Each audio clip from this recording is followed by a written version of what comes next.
महाराष्ट्र राज्यामध्ये मराठा आरक्षण, ओबीसी आरक्षण, धनगर आरक्षण, आदिवासी आरक्षण, बंजारा आरक्षण या विषयावर चर्चा चालू आहे।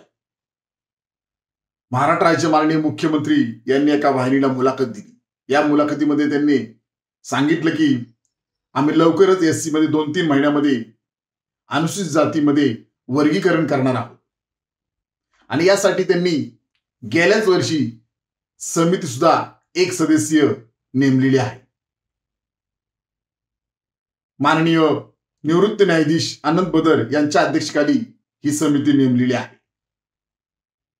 आमचा प्रश्न आहे माननीय मुख्यमंत्री साहेबांना, मुख्यमंत्री साहेब, अनुसूचित जातीमध्ये 59 जाती आहेत आणि एका जातीने वर्गीकरणाची आपल्याला मागणी केलेली आहे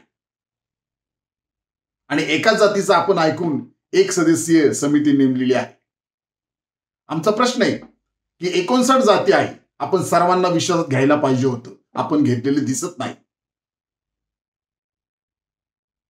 मुळात संविधान निर्माता महामानव डॉक्टर बाबासाहेब आंबेडकरांनी दलित समाजाला, आदिवासी समाजाला संविधानाच्या माध्यमातून घटनात्मक आरक्षण दिलेले आहे। या दलित आणि आदिवासी समाजावर हजारो वर्ष सामाजिक शैक्षणिक अन्याय झालेले आहे आणि या दलित आदिवासी समाजाला समूह म्हणून आरक्षण दिलेलं आहे, जात म्हणून नाही। कोणत्याही जातीला विशेष आरक्षण नाही, विशेष पर्सेंटेज आरक्षण नाही। या समूहाला इतर समाजाच्या बरोबरीने येण्यासाठी आरक्षणाच्या माध्यमातून प्रतिनिधित्व दिलेलं आहे। आमचा प्रश्न आहे आपल्याला की आपण 2-3 महिन्यामध्ये वर्गीकरण करणार आहात, परंतु याचं फार मोठं नुकसान अनुसूचित जातीच्या इतर जातींना आणि सर्व जातींना होऊ शकतं। यामध्ये सामाजिक दरी निर्माण होऊ शकते दलित समाजामध्ये। आमचं स्पष्ट मत आहे की माननीय मुख्यमंत्री साहेब, अजूनपर्यंत आपल्या देशामध्ये जाती जनगणना कित्येक वर्ष झालेली नाही। कोणत्या आधारे आपण वर्गीकरण करणार आहात, हा माझा प्रश्न आहे। माननीय मुख्यमंत्री साहेब,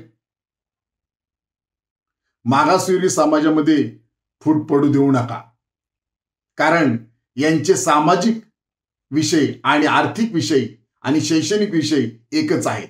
यांच्यावर हजारो वर्ष अन्याय अत्याचार होताना दिसत आहेत, आजही होत आहेत, आजही यांच्या गरजा एकच आहेत। त्यामुळे यामध्ये आपण कृपया करून भेदभाव करू नये।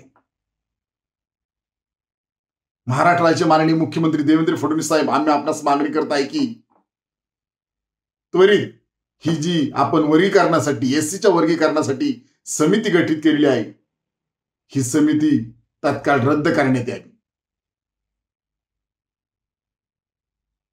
वर्गीकरणासाठी जे अबकड आपण करणार आहोत हे आपण करू नये, अशी मागणी Republican party of India Kharat पक्ष आपणास करत आहे।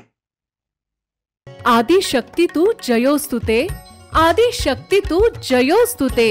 सामाजिक, सांस्कृतिक, वैद्यकीय, राजकीय, शैक्षणिक, औद्योगिक आदी विविध क्षेत्रातील महिला आज आघाडीवर आहेत। शारदीय नवरात्रोत्सवानिमित्त टॉप न्यूज मराठीवर पहा आधुनिक युगातल्या नवदुर्गांच्या मुलाखतींचा विशेष कार्यक्रम आदि शक्ती तू जयोस्तुते।